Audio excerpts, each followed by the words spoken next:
Hi అండి, welcome back to my channel. అందరు ఎలా ఉన్నారు? నేను బాగున్నానండి. మీరందరూ కూడా సూపర్గా ఉండాలని మనస్ఫూర్తిగా కోరుకుంటున్నాను. మా బాల్కనీ, మా మెయిన్ డోర్కి బయట ఉన్న బాల్కనీ ఇలా ఉంటుందన్నమాట. ఎక్కువ మొక్కలు పెట్టుకోలేదండి, నేను కొంచెం తక్కువగానే పెట్టుకున్నా. ఎందుకంటే మస్కిటోస్ అన్నీ అలా వచ్చేస్తాయి డోర్ ఓపెన్ చేయగానే అనేసి పైన పెట్టుకున్నాను ఎక్కువ. ఆ తర్వాత ఈరోజు చూసారా గార్డెన్లో ఎన్ని పువ్వులు వచ్చాయంటే, గన్నేరు పూలు ఆబ్వియస్గా ఎక్కువగా వస్తూ ఉన్నాయి. ఇప్పుడు చెట్టు కూడా బాగా పెద్దగా అయిందండి. నేను ఊర్లో తెచ్చుకున్నాను, 100 రూపీస్కి తెచ్చానమాట. అప్పుడు చిన్న మొక్క, ఇప్పుడైతే బోలెడన్ని పువ్వులు వస్తూ ఉన్నాయి. ఆ తర్వాత శంకు పువ్వులు కూడా డిఫరెంట్ షేడ్లో 2 రకాలు ఉన్నాయి నా దగ్గర. వైట్ కూడా విత్తనాలు వేయాలండి, ఎక్కడో ఉన్నాయి, మిస్ అయ్యాయి. ఆ తర్వాత మందారం కూడా డిఫరెంట్ షేడ్లో నేను జైంటు దగ్గర తెచ్చుకున్నాను నర్సరీలో. గులాబీలు అయితే ఎన్ని వస్తూ ఉన్నాయో, నాకైతే సూపర్ హ్యాపీగా ఉంది. ఆ తర్వాత ఈ గులాబీలన్నీ కూడా 2-3 రోజులవి ఒక బాక్స్లో స్టోర్ చేస్తూ ఉన్నానన్నమాట. ఒకరోజు అంతా దేవుడి రూమ్లో ఓన్లీ గులాబీలు పెడదాము, డెకరేట్ చేద్దాము అని అలాగా అన్నీ ఎత్తి పెడుతూ ఉన్నానండి. చాలా బాగా అనిపిస్తుంది ఇలాగ గార్డెన్ నుంచి ఇన్ని బోలెడన్ని ఫ్లవర్స్ తెచ్చుకొని దేవుడికి పెడితే ఆ సాటిస్ఫాక్షన్ చాలా చాలా ఉంటుందండి. ఆ తర్వాత ఇంకా కాఫీ చేశానన్నమాట. ఎండ తొందరగా వచ్చేస్తూ ఉంది కదా, పువ్వులు వాడిపోతాయని మార్నింగే మా బాబు స్కూల్కి వెళ్ళిన తర్వాత పువ్వులు తెచ్చేసి వాటరింగ్ చేసేసి తర్వాత కాఫీ చేశాను మా వారికి నాకు. కాఫీ టైం అనేది నా ఫేవరెట్ టైం అండి. మార్నింగ్ పనులన్నీ అయిపోగొట్టుకోవాలన్నమాట. ఫస్ట్ నేను కాఫీ తాగాలి అంటే అలాగ పెండింగ్లో పెట్టుకొని తాగాలనిపించదు, ప్రశాంతంగా కూర్చొని కాఫీ తాగాలనిపిస్తుంది. మీలో ఎంతమందికి అలా అనిపిస్తుంది అనేది నాతో కామెంట్ సెక్షన్లో తెలియచేయండి.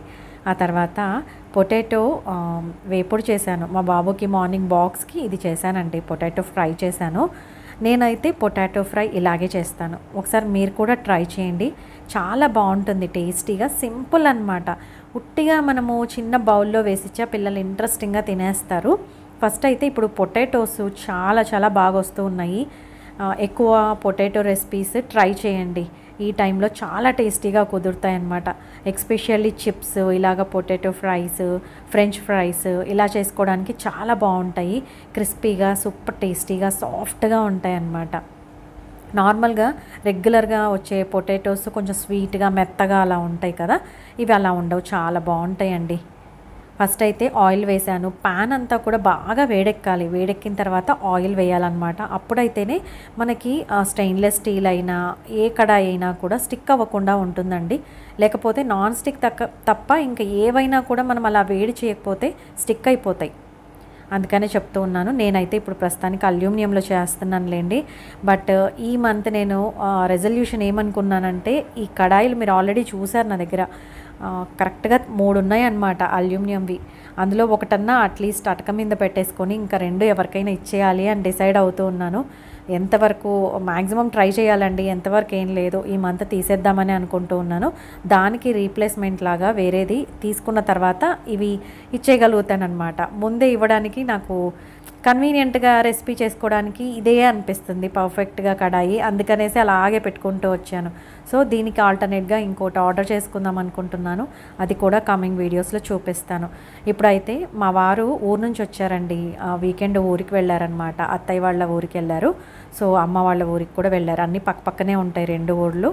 సో మా ఊర్లో అంజూరా చాలా చాలా బాగుంటుందన్నమాట, స్వీట్గా ఉంటుందండి. అంజూరా చాలా పెద్ద సైజులో కూడా ఉంటాయి. నేనైతే తెప్పించుకున్నాను. ఇలాగా మార్నింగ్ అయితే కాసేపు ఇలా అంజూర తింటూ టీవీ చూశానన్నమాట. హెల్త్కి కూడా చాలా మంచిదండి అంజూర. బట్ డ్రై అంజూర తినడం అయితే నాకు ఇష్టం ఉండదు, అందుకనేసి ఇలా ఫ్రెష్గా ఉన్నవి ఎప్పుడైనా ఊరికి వెళ్తే తెప్పించుకుంటాను. ఇక్కడ బిగ్ బాస్కెట్లుగా వస్తాయి కానీ బాగుండవండి, అంత స్వీట్గా ఉండవు, పచ్చి పచ్చిగా అలా ఏదో ఉంటాయి అన్నమాట. ఇంకా బలవంతంగా తినాలి వాటినైతే. ఆ తర్వాత ఇంకా మార్నింగ్ అయితే మా బాబుకి పొటాటో ఫ్రై పెట్టానండి, అలాగే టొమాటో రైస్ చేశాను. అదైతే వీడియో షూట్ చేయలేదు. తర్వాత ఇంకా ఆఫ్టర్నూన్ నేను మా వారి కోసం, నా కోసము ఇలాగా కొబ్బరి పచ్చడి చేస్తూ ఉన్నాను. ఇది చాలా స్పెషల్గా ఉంటుందండి కొబ్బరి పచ్చడి టేస్ట్. యాక్చువల్గా మా మేనత్త, మా డాడీ సిస్టరు, అక్క ఉన్నారనమాట. మా అత్త ద్వారా నేను ఈ రెసిపీ అయితే తెలుసుకున్నాను. సూపర్ సూపర్గా కుదిరింది తెలుసా. మా అత్త మామూలుగా వంటలు చాలా చాలా బాగా చేస్తారండి. తను సూపర్ టేస్టీగా చేస్తారనమాట. సో ఇంకా నిన్న తను ఫోన్ చేశారు మా అత్త. సో తన ద్వారా 3 రెసిపీలు అయితే తెలుసుకున్నాను. ప్రస్తుతానికి అవి చేయడంలోనే అనుకుంటూ ఉన్నాను, ఖచ్చితంగా 3 రెసిపీలు చేయాలి, ఎలా ఉంటుందో చూడాలి అనేసి. ఫస్ట్ అయితే కొబ్బరి పచ్చడి చేస్తూ ఉన్నానండి. కొబ్బరి పచ్చడి ఏముందిలే, పెద్ద సింపులే కదా అని అనుకోవచ్చు. బట్ ఈ ప్రొసీజర్లో చేయండి, ఎప్పుడు కొబ్బరి పచ్చడి తిన్నట్టుగా కాకుండా చాలా డిఫరెంట్గా సూపర్ టేస్టీగా ఉంటుందన్నమాట. ఇది యాక్చువల్గా అన్నంలోకైనా బాగుంటుందండి, అలాగే చపాతీలోకైనా సూపర్ ఉంటుంది. మీరైతే తప్పకుండా ఒకసారి ట్రై చేయండి అబ్బా. ఫస్ట్ అయితే నేను ఐరన్ కడాయి తీసుకున్నాను. అందులో కొంచెం లైట్గా ఆయిల్ వేసాను. అందులోకి పచ్చి కొబ్బరి చిన్న చిన్నగా తరిగి బాగా వేయించుకున్నానండి. బాగా వేగాలి, వేగితేనే దాంట్లో టేస్ట్ వస్తుందన్నమాట. మా అత్త అయితే యాక్చువల్గా పెన్న మీద డైరెక్ట్గా పెట్టి కాల్చమన్నారు. బట్ దానికంటే కూడా ఇది కొంచెం బెటర్ వే కదా, మాడిపోకుండా ఉండేలాగా చేసుకోవచ్చు అని ఇలాగా కాల్చినలాగా అవ్వాలని నేను ఐరన్ కడాయిలో చేశానన్నమాట. మీరు కూడా ఇలాగే చేసుకోండి, చాలా బాగుంటుంది. ఆ తర్వాత మళ్ళీ కొంచెం ఆయిల్ యాడ్ చేశాను.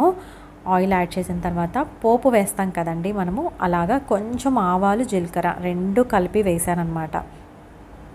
జస్ట్ ఒక హాఫ్ టీ స్పూన్ లేకపోతే 1/4 టీ స్పూన్ వేసుకోవచ్చండి, అంతే. నేను ఇప్పుడు వేసాను కదా, అన్ని మాత్రం వేస్తే సరిపోతుంది. ఆ తర్వాత ధనియాలు తీసుకున్నాను. ధనియాలు ఒక 10 అలా వేసాను.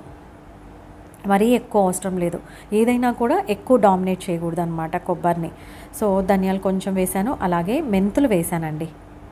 మెంతులు కొన్ని ఒక 5-6 వేసుకుంటే సరిపోతుంది. ఇవి బాగా వేగాలన్నమాట.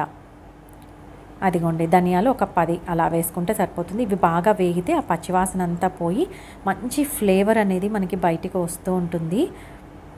చాలా బాగుంటుందండి, నిజంగా నేను ఇంత బాగుంటుందని ఎక్స్పెక్ట్ చేయలేదు. కానీ చేసుకొని తిన్న తర్వాత మా వారు కూడా సూపర్గా ఉంది, ఎలా చేసావు అని అన్నారనమాట.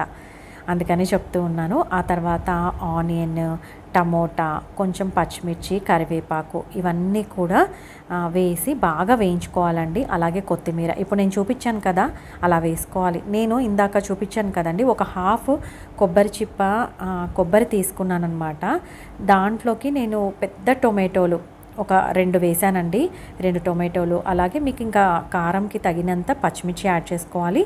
అలాగే ఒక రెమ్మ కరివేపాకు వేసాను. ఆ తర్వాత కొంచెం కొత్తిమీర వేసాను. దాని తర్వాత కొంచెం పసుపు యాడ్ చేశానండి. పసుపు ఫస్ట్లో ఆయిల్ వేసినప్పుడే పోపు దినుసులు అవన్నీ వేసిన తర్వాత వేసుకుంటే ఇంకా బాగుంటుంది, కొంచెం పచ్చివాసన అనేది ఉండదు, బాగా వేగుతుంది అనమాట. నేనైతే మర్చిపోయాను, అందుకని ఇప్పుడు వేసానండి. అలాగే కొంచెం సాల్ట్ యాడ్ చేశాను. ఇవి ఏంటంటే బాగా మగ్గాలి, మగ్గితే ఆ టేస్ట్ అనేది బాగా యాడ్ అవుతుందన్నమాట. ఆనియన్ అయితే ఒక హాఫ్ ఆనియన్ వేసుకున్నానండి. ఆ తర్వాత కొంచెము చింతపండు యాడ్ చేయాలి. యాక్చువల్గా నా దగ్గర చింతపండు అయిపోయింది. మా ఇంట్లో చింతపండు ఎక్కువగా యూజ్ చేయమండి, పులిహోరకు మాత్రమే నేను యూజ్ చేస్తాను.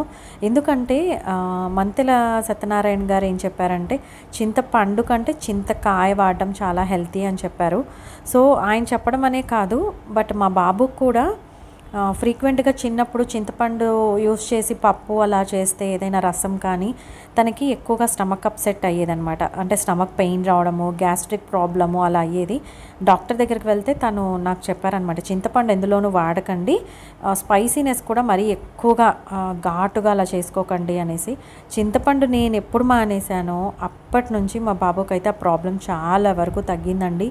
నిజంగా ఎవరికైనా చిన్న పిల్లలకి అలా రిపీటెడ్గా స్టమక్ పెయిన్ అలా వస్తూ ఉంటే మటుకు గ్యాస్ట్రిక్ ప్రాబ్లం లాగా ఉబ్బరంగా అలా అనిపిస్తే చింతపండు ఒకసారి మానేసి దానికి ఆల్టర్నేట్గా మనము టొమాటోస్ వేసుకోవడమో లేకపోతే చింతకాయ గుజ్జు వేసుకోవడమో అలా ట్రై చేయండి.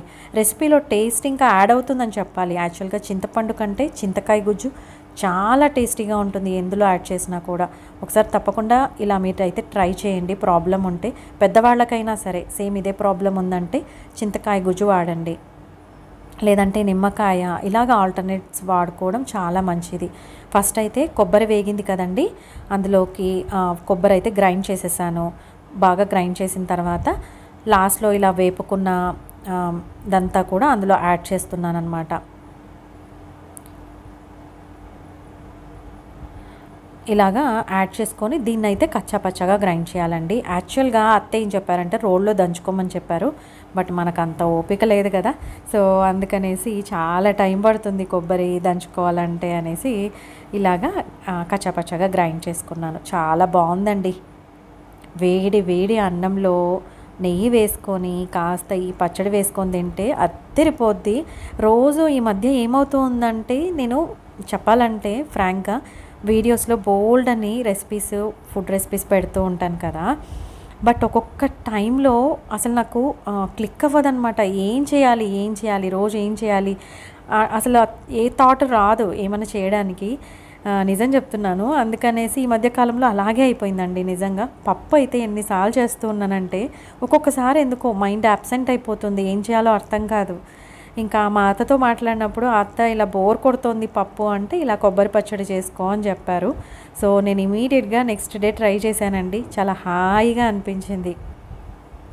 మా బాబుకి మార్నింగ్ రైస్ పెట్టాను కదా, కొంచెం అదే మిగిలిందనమాట. ఇంకా మళ్ళీ వేడన్నం ఏం చేసుకుంటాను, అందుకనేసి అదే అన్నంలోకి కొంచెం కొబ్బరి పచ్చడి వేసుకొని కొంచెం నెయ్యి వేసుకొని తింటూ ఉన్నానన్నమాట. నెయ్యి కూడా ఇంట్లో చేసుకున్నదే అండి. ఎవరికైనా నెయ్యి రెసిపీ ఎలా చేయాలి, ఈజీగా పర్ఫెక్ట్గా చేయాలి అనేది తెలుసుకోవాలనుకుంటే ఒకసారి నా ప్రీవియస్ వీడియోస్ చెక్ చేయండి. మీకు సర్చ్లో గీ రెసిపీ కానీ అలా టైప్ చేస్తే మీకు రిలేటెడ్ వీడియోస్ వస్తాయి, ఈజీగా సెర్చ్ చేసుకోవచ్చు. ఒకసారి తప్పకుండా ఈ రెసిపీ అయితే ట్రై చేయండి అబ్బా. ఇలాగా వేడివేడి అన్నంలోకి నెయ్యి వేసుకొని పచ్చడితో తింటే మాత్రం సూపర్గా ఉంటుందండి. ఎప్పుడు రొటీన్గా మసాలా కర్రీ, పప్పు ఇవన్నీ చేసుకొని నాకు బోర్ కొట్టేసిందనమాట. ఇంకా పచ్చళ్ళు చేసుకుందాం అనిపించింది నాకైతే.